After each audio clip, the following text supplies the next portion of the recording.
যেসব আপুদের নখে নেল পালিশ লাগানোর অভ্যাস আছে, আজকের ভিডিও তাদের জন্য।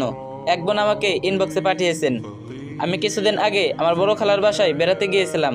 খালার ধর্মীয় জীবন বরাবর আমাকে ভাবিয়ে তোলে। তিনি খুব পরহেজগার, নামাজ রোজা ঠিকমতো করেন, মুখে সবসময় কোরআনের আয়াত অথবা কোনো হাদিস ভাসে। এক বিকেলে আমি যখন আয়নার সামনে দাঁড়িয়ে হাতে পায়ে নেল পালিশ দিচ্ছিলাম, খালা হঠাৎ এসে পাশে দাঁড়িয়ে বললেন, মিতালি মা, নেল পালিশ দিস না, এটা ওজোর বাধা। আমি একটু হেসেই বলেছিলাম, খালা এখন তো সবাই দেয়, রিমুভার দিলে উঠে যায়, তো এত ভয় দেখায়ও না।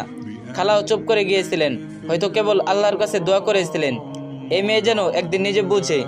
তারপর কয়েকদিন পরে ঘটলো এক এমন ঘটনা, যেটা চোখের সামনে দেখার পর আজও আমি রাতে ঘুমাতে গেলে সেই দৃশ্য মনে পড়ে, গা শিউরে ওঠে।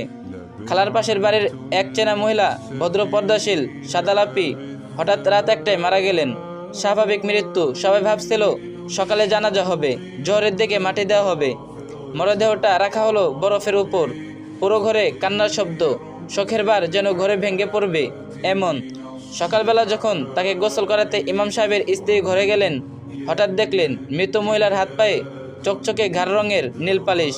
তিনি কোনো কথা না বলে বাইরে এসে স্বামীকে ডাকলেন, খুব আস্তে কানে বললেন, আপনারা গোসল দিচ্ছেন, কিন্তু ওনার সাথে নীল পালিশ। ইমাম সাহেব থমকে গেলেন, দ্রুত এসে লাশ দেখলেন।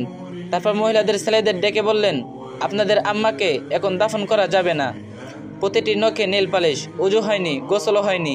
ততক্ষণ পর্যন্ত নীল পালিশ না উঠবে জানাজাও হবে না, দাফনও না। এটা শরীয়তের নিয়ম। সবার মুখ শুকিয়ে গেল, হাত পা কাঁপছে সবার, কান্না থেমে গিয়ে শুরু হলো উত্তকণ্ঠ। রিমুভার আনা হলো, কাজ হলো না। কেরাসিন, বেলেট তোলা, কোনো কিছুতেই নীল পালিশ উঠছে না।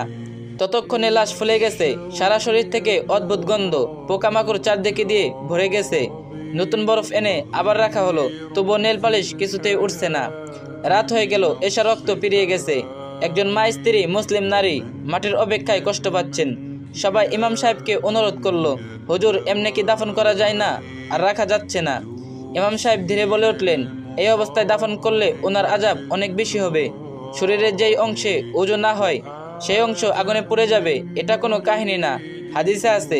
শেষমেশ সবাই মিলে সিদ্ধান্ত নিল, তার প্রতিটা নখ কেটে ফেলা হবে। একটা একটা করে কাটা হলো।